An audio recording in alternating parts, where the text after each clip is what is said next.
Hello and a warm welcome to the Samvada podcast series, an initiative brought to you by the Call of Dharma Foundation. Our vision is to illuminate the world with the timeless teachings of Sanatana Dharma by blending contemporary scientific perspectives to explore reality in a way that fosters personal growth and planetary well being. In this first episode, we are going to be delving into the concept of consciousness, and this intricate concept not only holds a place of significance in various Eastern traditions and Indian schools of philosophy, but is also at the forefront of modern scientific research. And I'm delighted to have with me Dr. Zoltan Nadasdi. Dr. Zoltan is a close neighborhood friend and a dog walking buddy of mine. And through our conversations during our dog walks, we have spoken at length on topics that ranges from neuroscience and consciousness and quantum physics and metaphysics and philosophy. So I thought it would be exciting to have Dr. Zoltan on this episode to share his perspectives on consciousness and what neurology has to say about consciousness. On a more professional level, Dr. Zoltan holds a PhD in neuroscience from Rutgers University, and he did his postdoctoral research and training in Caltech and from the Hebrew University of Jerusalem in Israel. He's also a professor at a university in Hungary, and he also teaches courses here in UT Austin. And Dr. Zoltan's interest lies in various areas of neuroscience such as spatial cognition, memory, vision, and time perception. And he has a unique ability to blend both theoretical and empirical aspects of neuroscience. With over a decade of experience and in clinical research on human brain, it's exciting to have Dr. Zoltan here. So without further ado, let's dive into the episode. Welcome to the podcast, Dr. Zoltan. So quick, tell the viewers about yourself. It's my pleasure to be here. And as Mukund says, I earned my degree at the Rutgers University, and I've been doing different kinds of research since then. Started with working on rat experiments that involved recording neural activity from the hippocampus, which is a very important organ for memory. And rodents are still our leading model for human memory. Then I was always curious of how these results translate to human brain and human mind. So I stepped up on that ladder and started working with monkeys. It's the closest one we could get for invasive recording. So we started recording. I learned the method of recording and working with monkeys and doing studies on monkeys. It's a whole different type of work, I have to tell. And I did that for about 10 years, and then I made a big dive. It was 2010 when I realized that the technology of recording brain got so advanced and so efficient and miniaturized that it was very suitable to implant it in the human brain. And I also discovered that there are two kinds of disease conditions, neurological diseases, epilepsy and Parkinson's disease, which requires for diagnostic purpose to record the brain activity. So patients, before they undergo the surgery, they get the monitoring. They get their specific brain areas monitored for brain mapping purpose, and for example, mapping the speech areas, because epilepsy. Surgical intervention of epilepsy requires to resect the specific area of the brain. So doctors need to know exactly if they take out a part of the brain, how does that gonna affect the function. So that's why it requires a very careful mapping. Now, this opens an opportunity for scientists to use the data. So we can use the same data that they use for monitoring. We can use it for scientific purpose, to ask basic scientific question. How does memory work? What type of cellular activity underlies these functions? So it basically really opened a plethora of opportunities to tap inside and test our hypotheses, because we only had hypotheses how the human brain works. So this is that rare opportunity where you can perform invasive recordings from the human brain. So I spent my last 12 years basically on working on this area and exploiting it to the benefit of basic research, essentially, even though these are patient population. And at the same time, of course, we learn a lot about the disease itself. So it's a double benefit that we gain from this research. So, Zoltan, I know you also work as a principal neuroscientist at a startup. Can you talk a little bit about the kind of work you do in the field of EEG? Yes. So, working with epilepsy patients also brought me back to electroencephalography that I started my studies with back in Hungary. Electroencephalography means that you put electrodes on the scalp, essentially the skin of the head, and record brain activity. And it turns out that this technology did not change much since it was discovered in 1923 by Hans Berger. We are still putting, in most of the clinics, we are putting electrodes on the head. There are a bunch of wires going to the amplifier, and we actually have to glue the electrodes to provide stable connections. Now, with a group of entrepreneurs and enthusiasts here in Austin, we started thinking about how can you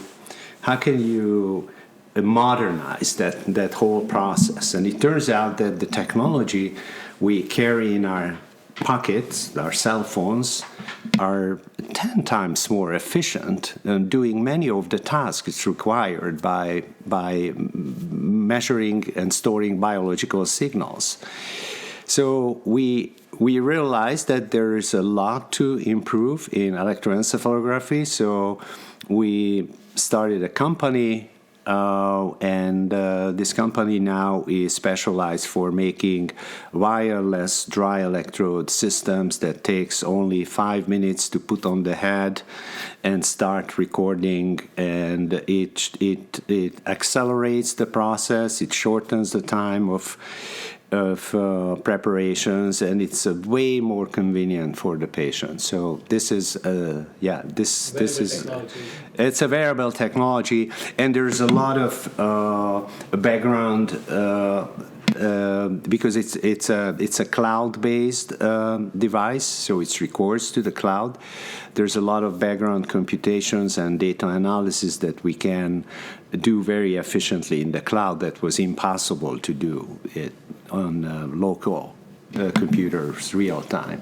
Very nice, Dr. Zoltan. So what you're saying is you've spent the last 12 years focusing on the invasive kind of data capturing methods from the brain, and you're trying to analyze diseases such as Parkinson and epilepsy.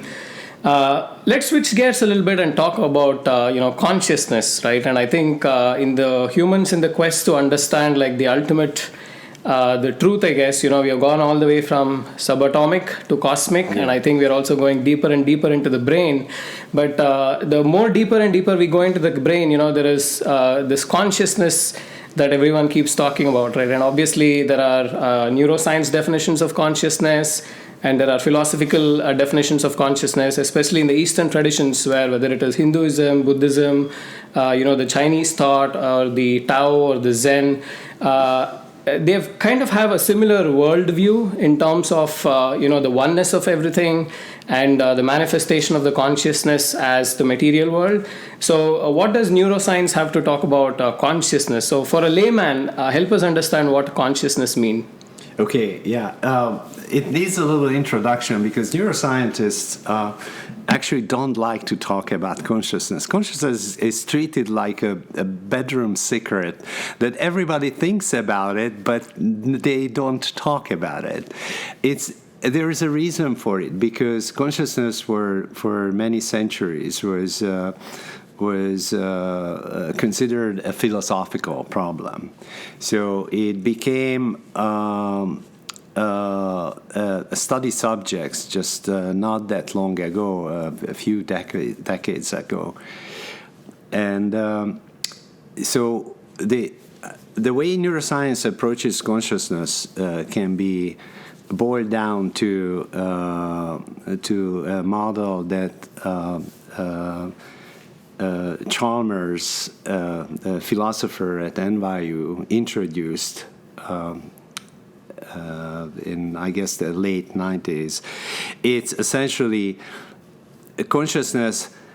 When we say consciousness, it has a two-level problems. You can address it in two levels. There's the hard question of consciousness, and there's the easy question of consciousness. And the hard question of consciousness is the experience of being aware and conscious.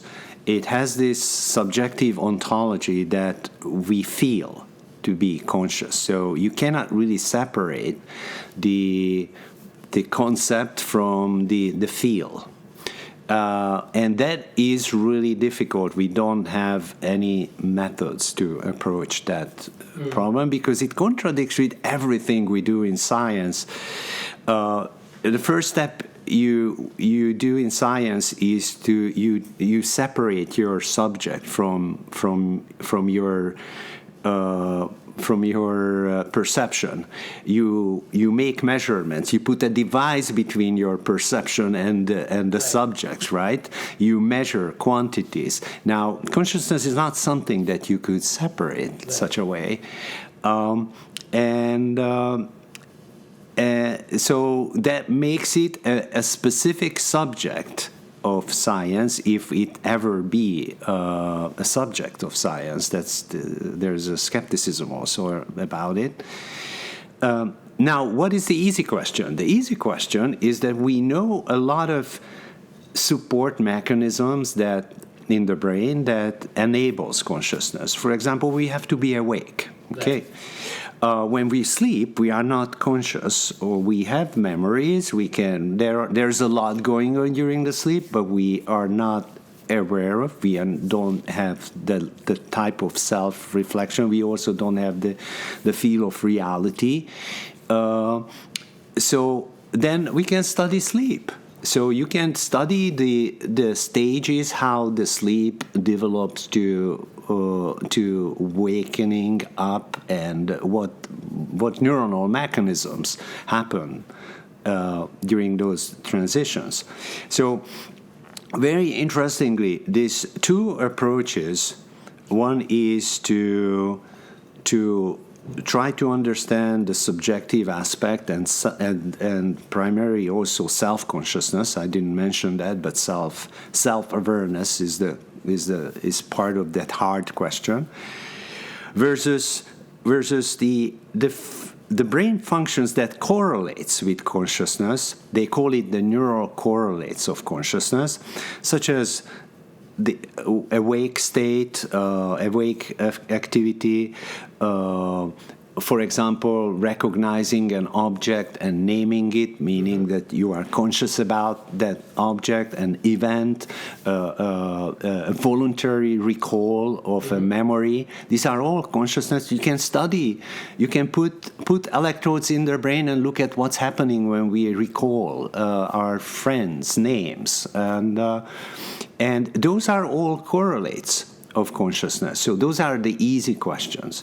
So therefore, the late Francis Crick and Christoph Koch used to be at Caltech. Two researchers teamed up in the 90s and advocated the approach that, okay, let's just put the hard question to the side for the time being, and let's work hard on the easy question, and that will pave the way, that will pave the road to get to the hard question. So they started, they really ignited this field of recording human brain activity, neuroimaging, and delivered so much interesting data that all relates to consciousness. It's not directly asking what consciousness is, but it's all adding little pieces to the puzzle. So that's what's happening. That's awesome. That's interesting to know. It seems like the reason why consciousness as a subject became hard was simply because of the fact that it cannot be empirically proven as a mathematical formula, or it cannot be physically shown, right? Yeah. The best thing was to capture the neural activities and probably the electrical signals and interpret them. That's very interesting. But from a philosophical point of view, Zoltan, right, and what the Eastern tradition believes, and I guess the experiences is what they claim it, is the universal oneness that I was talking about, which is common worldview. That thing, in at least certain knowledge systems and certain schools of thoughts in Indian philosophy, they call it the Brahman. They call it the universal consciousness. And what they say is the universal consciousness is unmanifest. And the material world that we see and experience is the manifest form of the unmanifest, right? So essentially, what Eastern philosophy is talking about is we apparently live our lives as individual entities based on the name and the roles given to us by the society, right? I mean, even from a scientific perspective, the society fed us all this information through our sense organs, and we have living our lives having our individual identities. But the highest form of sort of a lesson that Eastern philosophy teaches is that, you know, you are that universal consciousness, but we live as individualized consciousness. So the entire pursuit of human excellence is, at least in the Indian traditions, has been to the pursuit of the true self. That's what they call it. So on a similar note, right, the way we described the human brain, right, now one of the things is, are there other ways of perceiving a higher form of intelligence using equipments beyond the intellect? Because, you know, humans have always used intellect as a way to understand and make sense of their world around, right? But they haven't really seen if they have any other equipments. And, you know, a lot of these Eastern traditions, they talk about perception and realization. So how does that, how can we see that through the lens of, let's say, neuroscience? So, yeah, that's a very interesting question.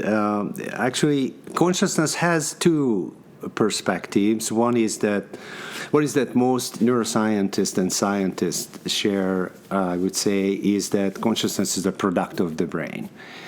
It's something that doesn't exist outside of the brain. It's a way of looking at the world, making sense of the world. Now, there is this other school which considers consciousness is a derivative of some universal principles, some really underlying fundamental force or entity. Some even considers certain particles that we don't know yet, which is out there, and we are kind of sharing that. We are sensing that, and that's how we share consciousness. So it's called panpsychism when you consider consciousness is the property of the universe, and we are just simply consuming it as humans. So obviously, these two radically different approaches are colliding. There are some prominent physicists sharing the view of panpsychism, such as Roger Penrose. I think he withdrawn a little bit from this argument. And but neuroscientists have the optimism that we will explain consciousness without referencing it to any external physical property. So I don't think anyone has an answer to that. Personally, I'm of course, because I'm a neuroscientist and I believe in the efficacy on those methods that we use. I'm also on a practical level. I am thinking of way how to understand consciousness through the brain. Recording the activity, see the emergence of consciousness as a property. But I cannot also, as a scientist, rule out things that beyond the limit of our measurable universe and entities. So I would leave this question open, because there is certainly here's an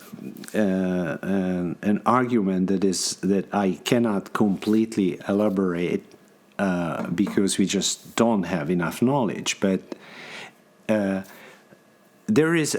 It seemed to be, if you read physics, then and if you look at the history of the universe, there are certain conditions were there at the Big Bang that enabled this complexity to develop, and we have no clue how was that possible, because it was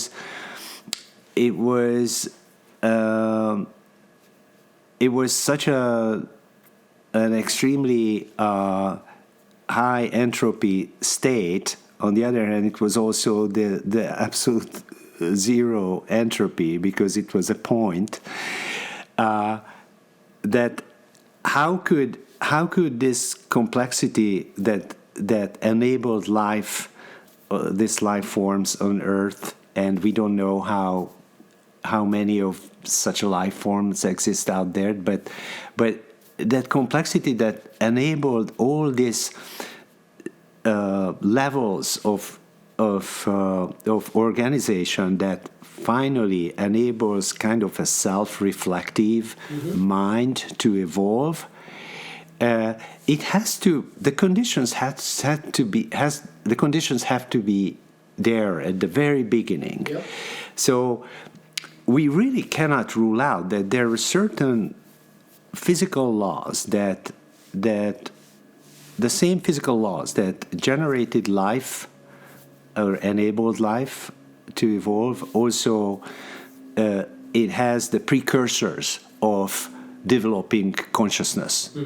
I mean, if we believe in that type of causality, causes and effects, then it's something that evolves has to have the preconditions existing back in history. So these are really beyond the realm of science. We can scientifically question or formulate questions. Right. It is a very slippery road. Yeah. And it, of course, what makes it difficult to navigate in this area of philosophy is that because science doesn't give you very clear answers, there's a lot of pseudoscience can step in and provides those answers that are mostly oversimplifying this problem. So it's a noisy field, and there's a lot of noise in this area. For sure. Obviously we are at the frontiers of both neuroscience and human quest and philosophy. So there's I don't think it's going to be an easy answer for humans to find out. But in any case, let's go back to a little bit on the functions of the brain, Zoltan, right? And again, I'll try to see if I can draw parallels with philosophy from that conversation. Yeah. But let's start with the brain, right? Obviously, we all perceive our hands and legs and all the physical aspects of the human body. We can see and feel and touch and look at ourselves in the mirror, right? But a lot of times we don't recognize things like the other tools we have in terms of the mind, the intellect, the memory. So how do you explain these from the point of view of a brain? The phenomena of memory, mind, intellect, like the seat of thinking, and the essentially the ego, right? We call it ahamkara in the Eastern traditions, right? So we have the mana, buddhi, we basically call it the mind, intellect, memory, and the sense of self, right? It's called mana, I think buddhi, chit is memory, and ahankara is the sense of I-ness and the minus. So this is how we call them the antahkarnas, or the organs of the inside, right? So how does neuroscience make sense, define these things like mind, intellect, and memory? Yeah, interesting question. It's all ancient philosophies, including the Greeks and Indian philosophers that you just mentioned, have a very clear concept of how to compartmentalize the brain. So it's actually that separation between memory, thinking, rational thinking, and imagination is already there in Aristotle. Aristotle made it very explicit, and they divided. Right. He divided, and his school divided the brain. And it has a tremendous legacy, of course, because when we teach in the university, we actually teach these subjects. There's right. memory, there is thinking. These are right. classes, courses.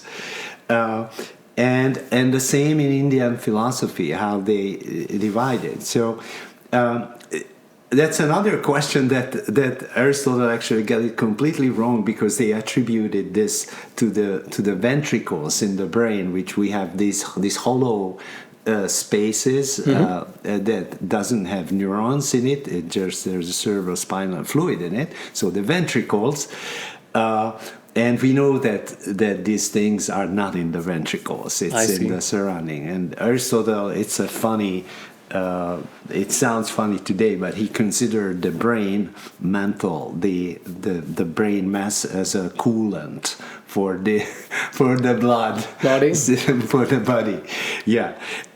So despite getting the anatomy wrong, they recognize these functions, and we actually don't know if these functions really are separated. And it's probably not. This is something that culture imposed on us, and we take it for granted from schools that there is memory, there is perception, there is sensation, there is rational thinking. But there's another approach when you say that forget about all these things. Let's put the electrode in the brain and test the behavior, modify the behavior, put the subject in different tasks and behavioral conditions, and just see what's happening, what emerges. Now, this would be a valid approach, of course, to study the brain like a space alien who comes to the brain, has a completely different nervous system, tries to understand how this creature works, right? So the problem is that we really cannot discard these categories because we don't have anything better than those. So yeah, there is memory, but memory is most likely not simply a storage device as we think about our computers. Mm-hmm.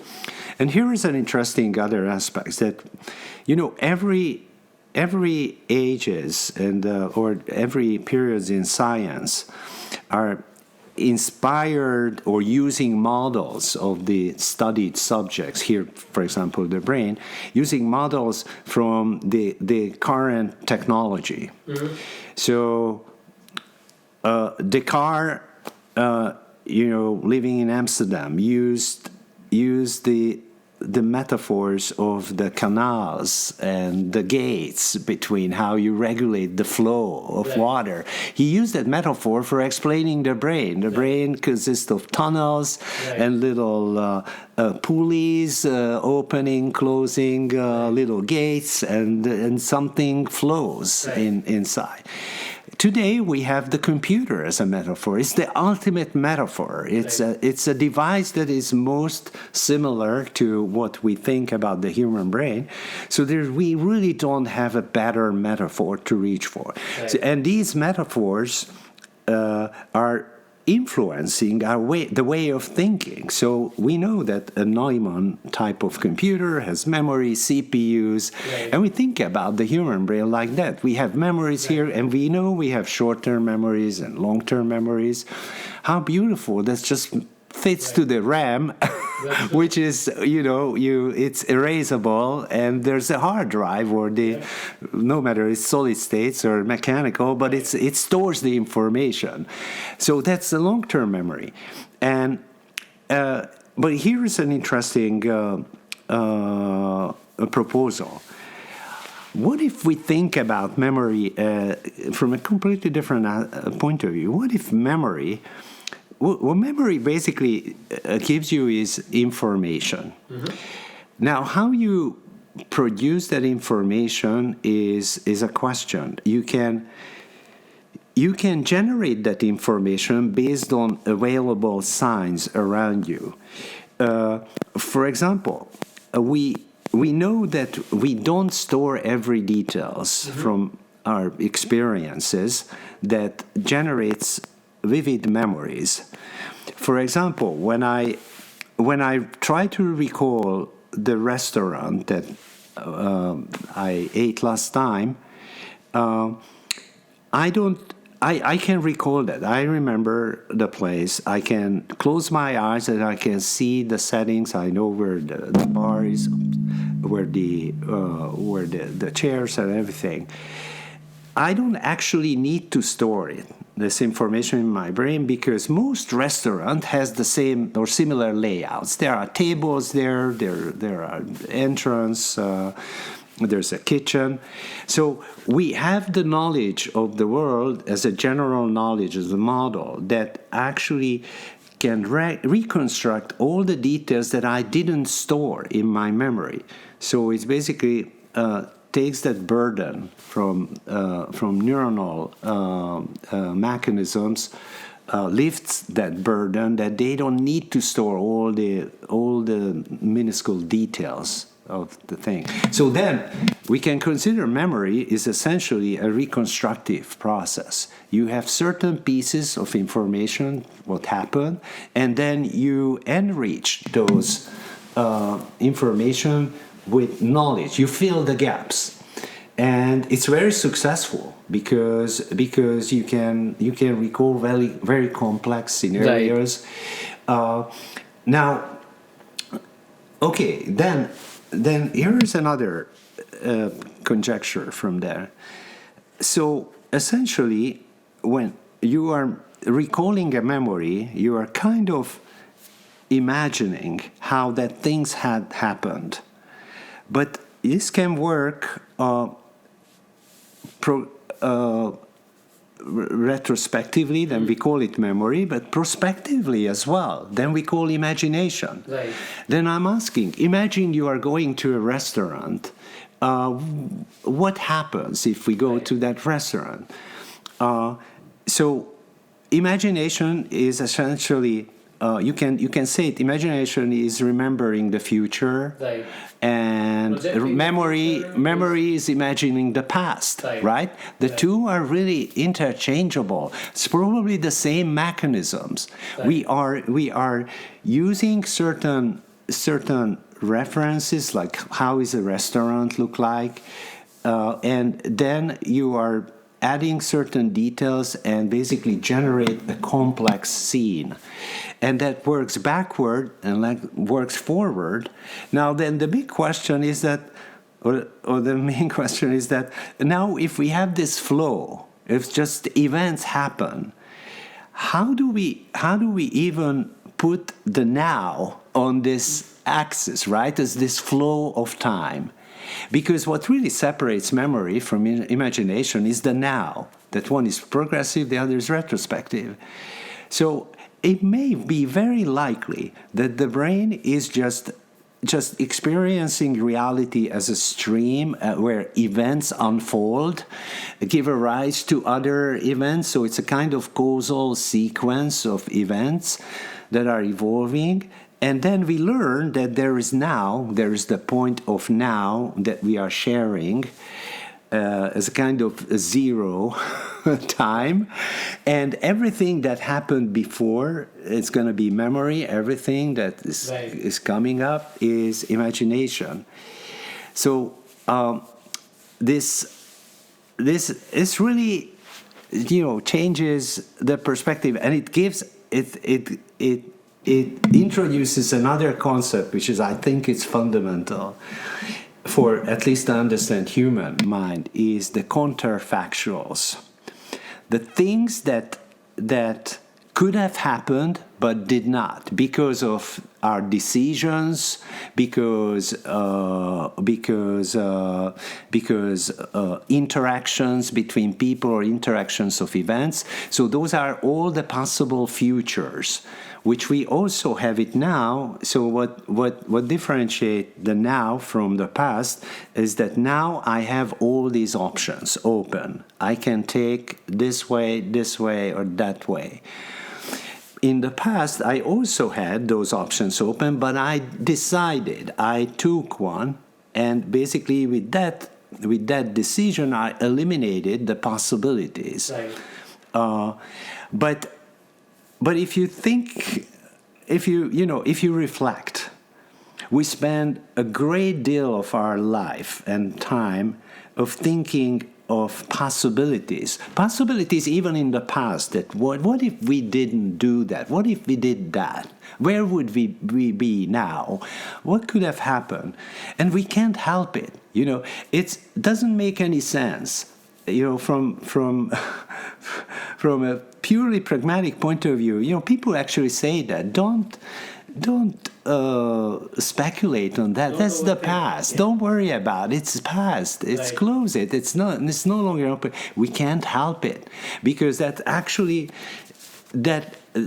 we kind of live in that parallel universe where we maintain those options that we actually never realized, but these options are either still there or they were there in the past and in the present as well. So there's this kind of a human brain has this multiverse point of view, and so to understand all these things, you really need to leave the domain of those classical categories of memory, right. Perception, intelligence, right.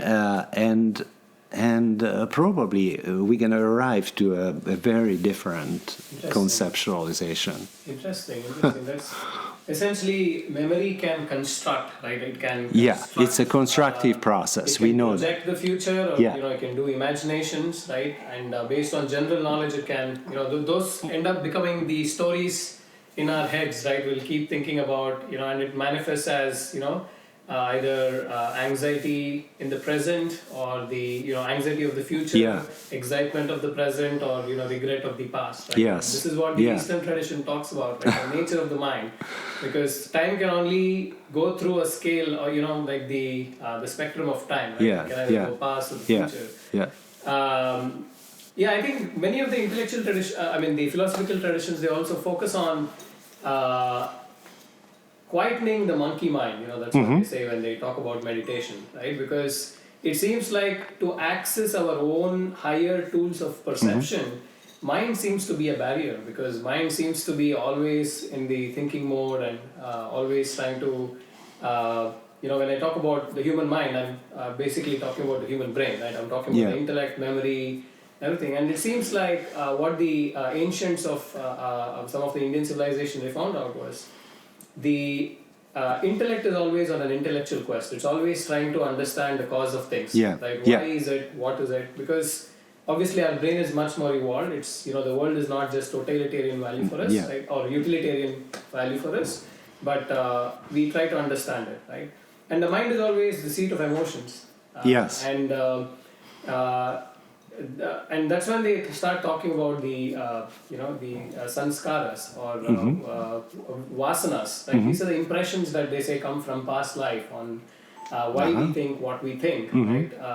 So how do you explain the phenomena of I was actually reading an interesting book about I think it's written by Dr. Ian Dixon or. He talks about the children who remember their past lives. Okay, yeah. So he talks about how there is a mysterious sort of, let's say for a lack of a better term, cloud drive that kind of saves information from past life and it exhibits in the current life, right? Even when we talk about past life and current life, scientifically we cannot empirically prove that somebody was indeed the person in the past life. What is the neuroscience's view on it, and what is like the latest that's going on in this field? Well, I may disappoint you with this answer, but I don't think neuroscience has any answer or any even a question to address that problems. We always have suspicions that there is something beyond our life cycle. There is it's also a very uncomfortable feeling to be has this finite existence that we have. So we can't deny the temptation to believe in some sort of continuity, but there is really nothing in the methodological toolkit of science today to address these things. People display. I read stories. People account for details of locations and events happened before they were born in high details that they never read, never watched on TV or movies. How that information get transferred, I have no idea, no explanation. So this is again one of those areas when we need to step out and in the lack of better metaphors, we can reach out to physics because that information that happened in the past is somewhere out there. It's like the background radiation, in the universe. So how that information can propagate from one individual in the past or is a past life, really no clue, no scientific understanding. It's again these are things some people have convictions of that this is happening. Some other people's deny it. Now the previous one calls the later ones living in denial. So we scientists are kind of living in denial. When we call them spirituals, they believe in something that it doesn't exist, and we believe that there is explanation for those that we may just not know now. So I don't know if we're gonna converge, but science has a good track record so far to explaining things that were not explainable in the past. So I guess that's a sign of optimism. But that's good. It's good to see science and philosophy coming together. And honestly, when you start going down deep into science and deep into philosophy, which I'm a student of Vedanta, as I like to call, this was in fact one of the first books that kind of got me inspired into. I don't know if you've read this book, Zoltan, but it's It's called the Tao of Physics. I haven't read it. It's on my mind library. The books that I want to read. Yeah. So it's by this Austrian physicist called Fritjof Capra, and the title of the book is The Tao of Physics and an exploration of the parallels between modern physics and Eastern mysticism. So he basically draws parallels between like the Eureka movements of people realizing through intellectually understanding and realizing and discovering things, and the state of the realization that they talk in the Eastern traditions, right? So he draws a parallels how there are, even without a language like mathematics, right? And obviously math is the language of science, right? Even without a language, the philosophers in the past, based on we call it Desha Kala Prakriti, right? Whoever have realized, all these scientists have realized the truth, and they've expressed in their own language, depending on the region, the time period in history they were in, and the local culture as well, right? So, Zoltan, you were, earlier in one of our conversation, you brought about the concept of illusion and how the retina of the eye actually stitches multiple images together to create an experience in the brain. So can you expand a little bit more on that, and how humans perceive reality, and what is the subjective experience that we all experience? Yeah, so these topics of our disconnect from reality came out in several different areas in neuroscience. And if you put it together, it really, the emerging view is that the way we perceive reality is actually an illusion. We don't have a direct access to the data that we capture. So one well-known fact that, for example, in our vision, that starts with the retina, light projecting to the retina, we have photoreceptors, right? And there's this higher density of color-sensitive photoreceptors in the center of the fovea, the center of the retina, which is called the fovea. And in the periphery, the predominant cell types are sensitive to grayscale, so it's achromatic, and very sensitive to motion and gray levels, but mostly for sudden changes. So there is this distribution of labor in the retina that reflects the economy of how we use our eyes, because usually sudden events coming from the periphery, so you want to respond those fast. You don't need colors. When something is flying to you, you don't need to have all the information. Right. You just have to understand it's just flying toward you, or it's going to bypass you or something. So you need very movement sensitive receptors in the periphery. Then the eye fixate on those objects. Your eye moves very quickly, respond to that, brings those objects to the fovea. Then you need color vision, because you need to understand, is that a bird? Is that a flying rock? Right. So this saves your life. And this distribution of labor is very elegantly mapped in the anatomy of the system, because we have color vision in the center, which is slow, by the way, because it's expensive to extract color information that is relatively a slow process, and it's transmitted through slower neurons. So it takes a longer time from the retina, from the fovea, to reach the primary visual cortex than from the periphery. Those motion. So sensitive areas. The periphery is trying to make a fight or a flight decision, whereas you're trying to make sense of the world. It's saving your life, the periphery, and the fovea will give you the information. What is the object?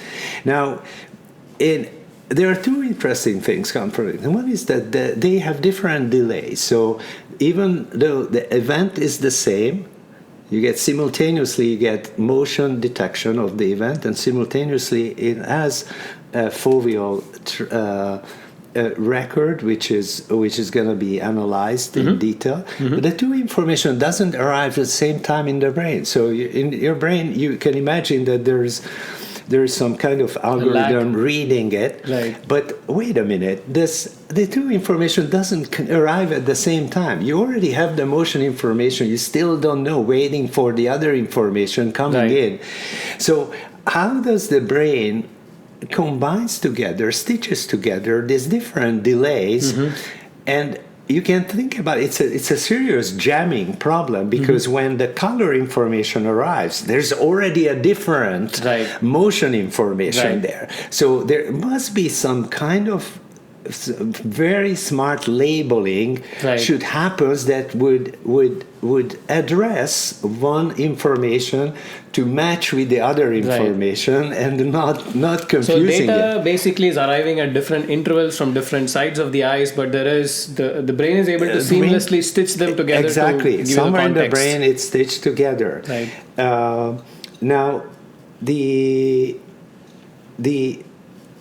other aspects to it is that we don't have much color vision. I mean, we do, but it's very poor in the periphery.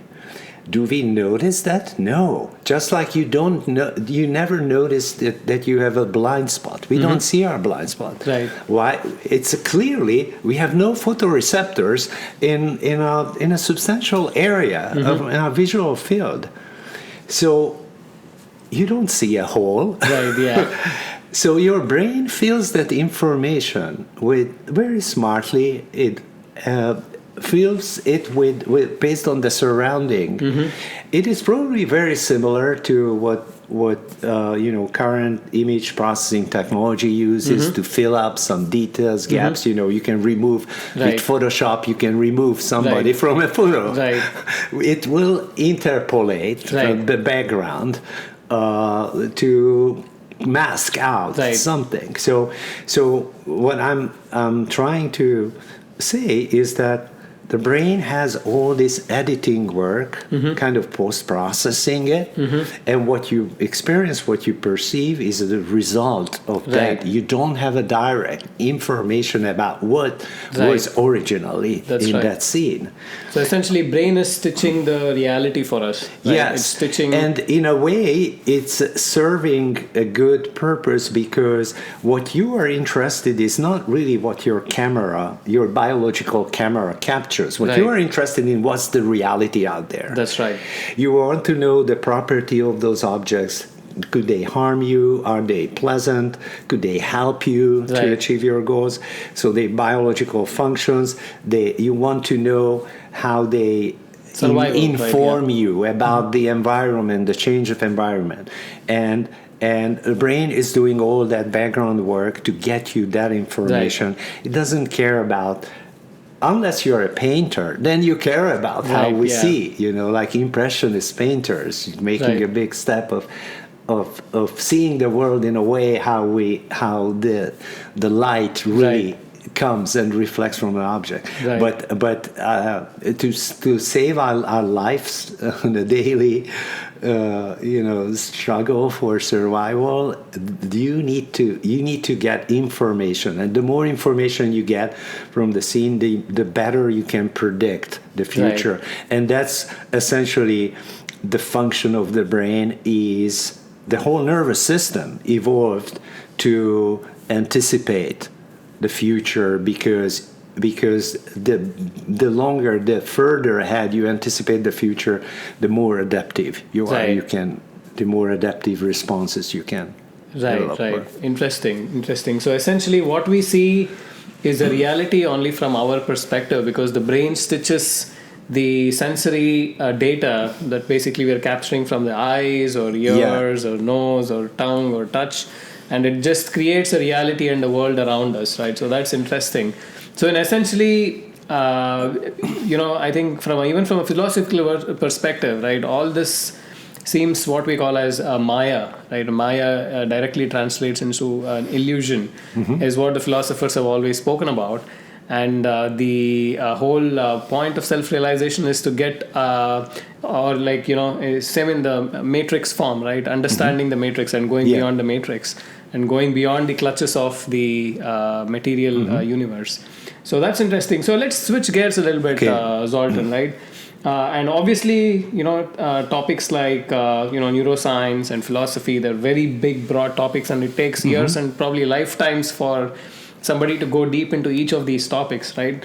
What kind of guidance would you give, like the future generation of neuroscientists and philosophers, on how they can bridge together the gap between whether it's academia and the experiential based understanding of reality as per Eastern traditions, and how do we take the tools that we have built in science and the tools that we have, gone beyond intellectual tools in philosophy? How do we bring that together for a more holistic understanding / experiencing of the consciousness? Oh, wow. It's a profound question. Well, there is a tectonic shift now in neuroscience. Hopefully, it's going to be a real paradigm shift. Traditionally or conventionally, the brain was considered to be. I already mentioned the computer metaphor. We cannot really step beyond the computer metaphor. The brain was considered for a long while as a digital organ, because it's true that the information is processed by neurons in our brain. These are cells, and these cells have two states. One is when they are just quiet, just doing metabolic functions, and the other is when they discharge, generate, and we call them action potential. That's when the membrane polarization changes, and it's an electric pulse that they transfer from one neuron to another, and that's apparently the signal that they are sending. And that's an all or none type of signal. It's a yes or no, and it's binary, just like in your computer. Right. So John von Neumann, the physicist, mathematician, and back in the 60s, wrote this beautiful, marvelous, small book, The Brain and the Computer.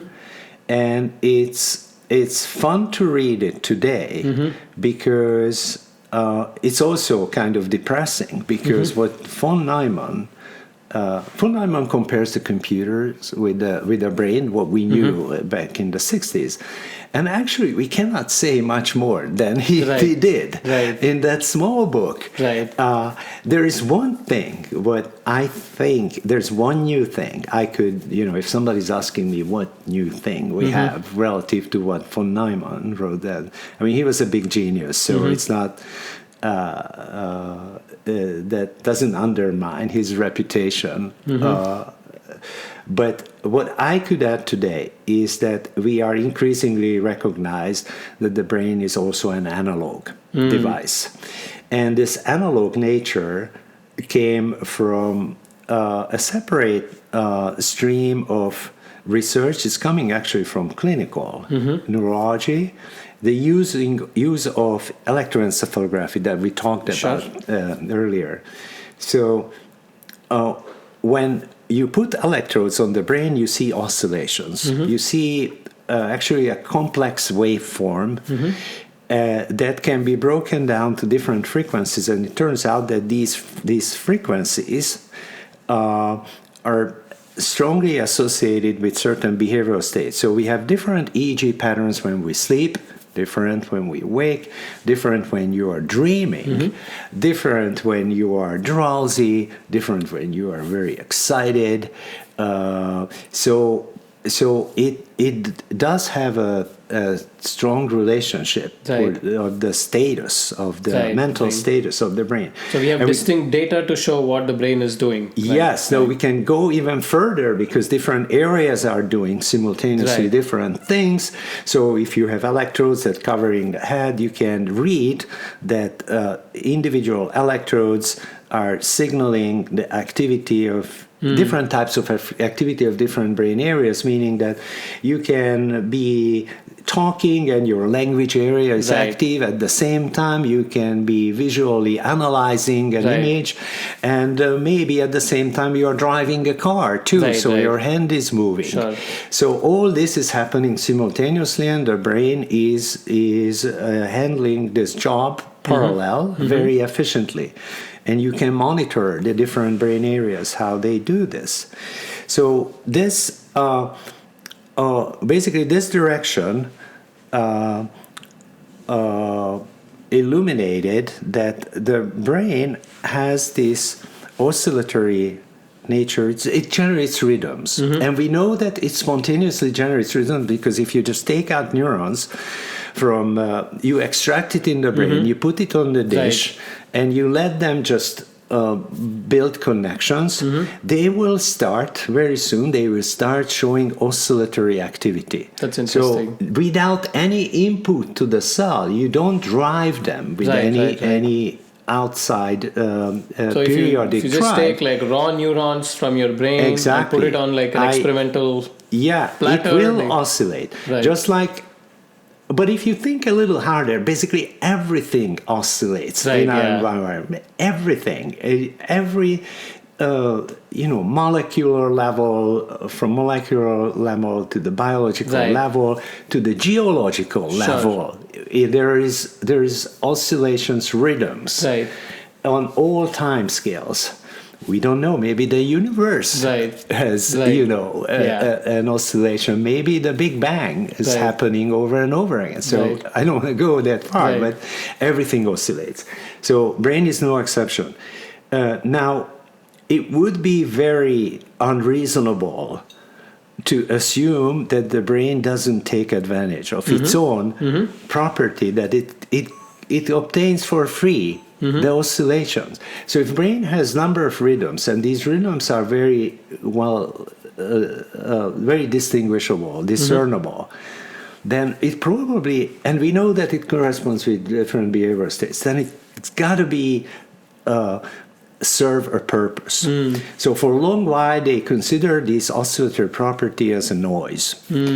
And we basically, day by day, with new publications coming out, getting closer and closer to the realization that this oscillatory nature is just as important as the discrete part. So they're in and here comes, we are talking of, there's a big buzz about AI, and there's really a breakthrough time that we are living in. And we see that enormous potential of how in silico, with software, we can emulate human intelligence. And it's very tempting to think that this is how the brain works, right? But here's a reminder that if you want to implement that on a biological system, you can't really do it. You can't really implement the digital system in a biological system because it has its own intrinsic properties that based on oscillations. It generates oscillations. So my point is that there's a very intimate relationship between the discrete part of the brain that generates that information that is processed through the neurons and the underlying oscillations. It's very tightly intertwined two mechanisms. You can't separate them.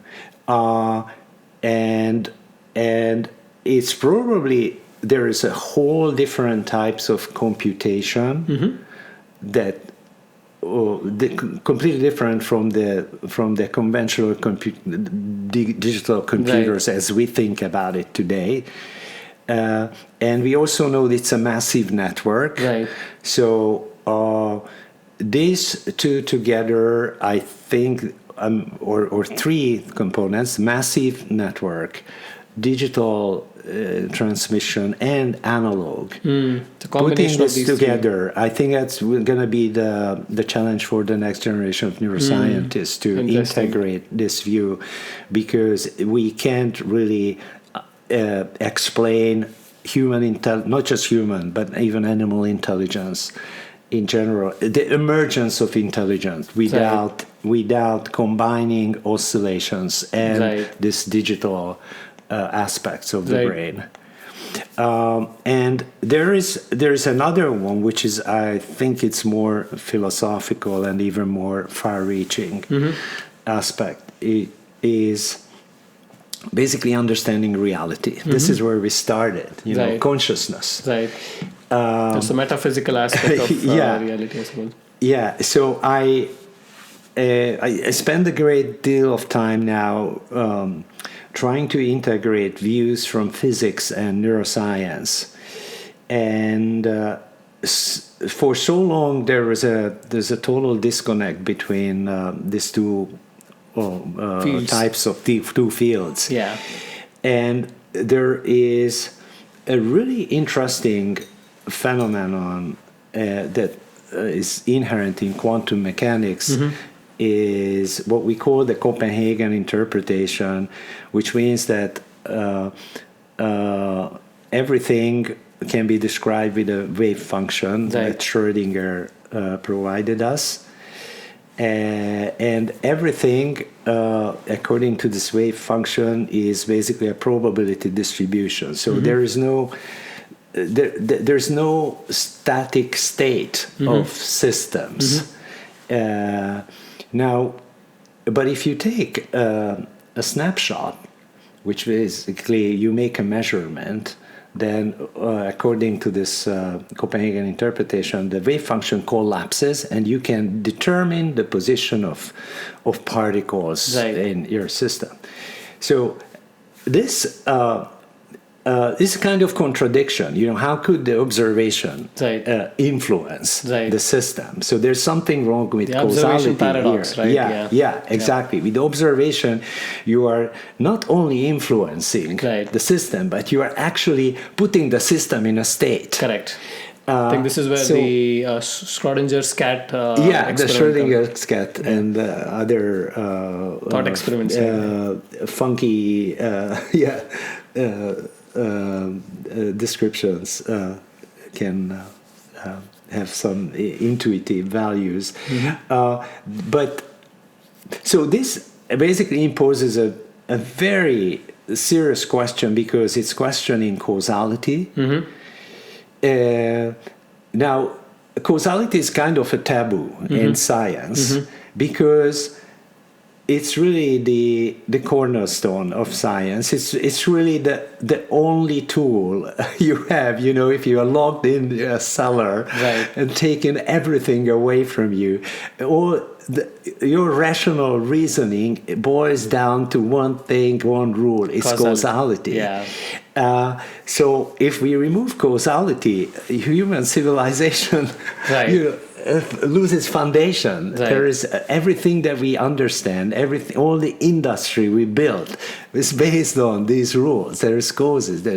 All the medicine is based on this, and we are not only talking about industrial. The civilization. We are talking about any kind of civilization with religions. Religions give causal answers. There are causes how humans were created. You can be creationist. It's still a causal explanation, right? Why it is raining it can be, God's orders. Right. You are still giving a causal explanation right. to it. And you cannot not give causal explanations. So causation hunting seems to be the primary function of the brain. Yeah, but here are the set of experiments. And 2 years ago, they gave the Nobel Prize for physicists who actually proved this, that this is happening. That was the Bell's theorem that they proved with experimentally, that this kind of violation of causality does happen. Now, you mean violation of causality? Well, there are two alternatives. So without going too much into the details, the John Bell's thought experiment, and later on, they did the experiment and they proved John Bell's conjecture right, that you have to give up either of two things. One is causality. The other one is local realism. Local realism means that there's a distant dependent interaction between objects. So objects are like particles colliding, and those collisions can propagate to distance. But there is no, as Einstein said, spooky action at a distance. That two objects that are further away than it could be any information exchange between them can change their status in a coordinated fashion. The interaction would require faster than speed of light. Right. So that's the quantum entanglement. That's quantum entanglement. Yeah. So there's you either have to give up causality or this local realism. Then you are really talking about the spooky action at the distance that Einstein was talking about. So it leads to serious contradictions. Now, there's obviously there were many people speculating on this, and among those eminent mathematician physicists, I already mentioned John von Neumann. In the context of computers. No, Neumann thought that with the Copenhagen interpretation, you can try to solve that okay, there's a wave function, you observe it, it collapses. Now, what if maybe the device that we detect this is somehow interfering with the system. So let's include the device into the wave function. We get a more complex wave function, but at least now it includes the detection device. It turns out you do the mathematics, it still collapses and still collapsing under observation. Now he realized there is really no way out of this cycle. There is and what is that last element that you cannot really include in the wave function? And he concludes that's the conscious observer. Right. That's somebody who for whom this event is an information. Right. And that entity that you cannot really put inside in the system, and it's going to be always out because you can put one person inside the wave function. That there is somebody still need to read out what this person is seeing. And another physicist, Eugene Wigner, picked up on that idea, and just like Schrödinger's cat, he introduced we refer to it as Wigner's friends. It's the paradigm where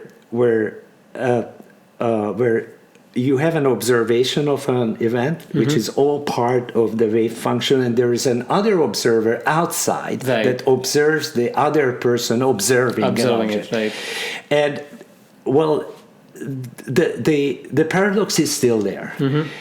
So it seems to be there is something specific about information or observation or consciousness, and these people explicitly referred this problem to von Neumann, and Wigner said, we're not going to resolve this problem until we understand consciousness.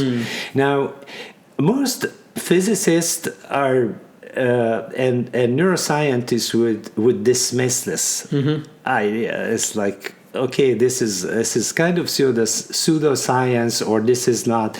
They didn't mean it literally, right?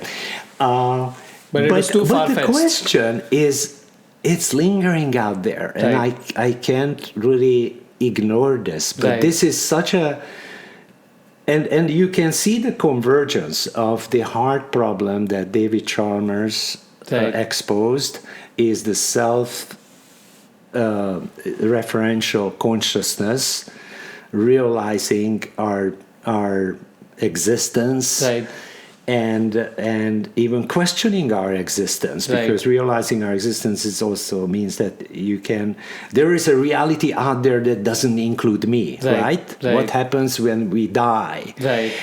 Reality continues. Will it be the same reality? My reality is different. Obviously, it's going to be different from me, from others. This goes back to the how soul travels through past lives. So these questions are around us and haunting, and you cannot really dismiss them, but you cannot really address them directly. So my message would be for next generations is that pick up those questions and think about it, because they're not going to go away. And it seems like if we solve just one thing in that direction, it's gonna resolve so many other paradoxes and challenging questions. I guess that's when our AIs will start getting conscious too. Well, yeah. So far, what I see,